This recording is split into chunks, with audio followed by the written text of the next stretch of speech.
Işıq vurmuş qardaş ölkədən gələn qonaqlarımızı salamlayıram, xoş gəldiniz deyirəm.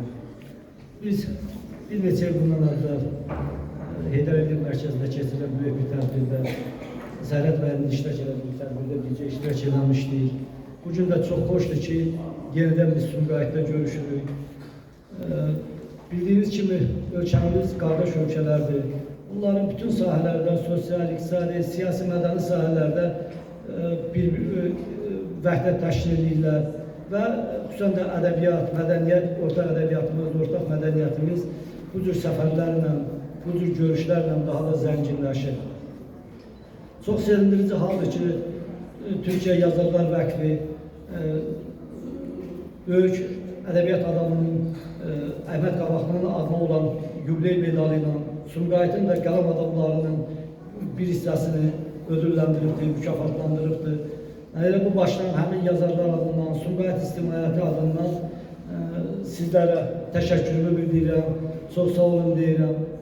Sumqayıt ədəbi mühiti, zəngin ədəbi mühitdir, ölkəmizin ən qabaqcıl ədəbi mühitlərindən biridir.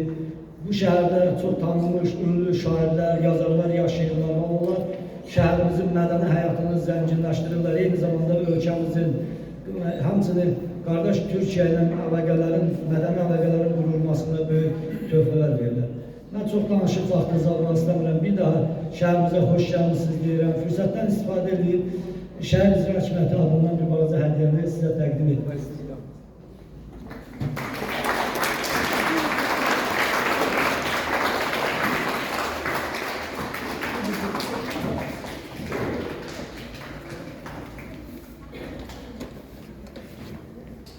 Şəhərimizlə bağlı son kitabdır. Burada Sumqayıtın mədəni, ictimai, siyasi həyatı ilə bağlı bizə gəlmişdir.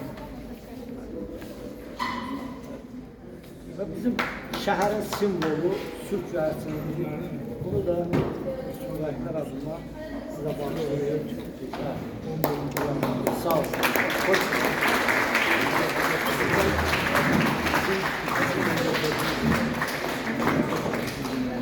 öz evinizdə xoş gəlmişsiniz. Hamısı görüşürüz.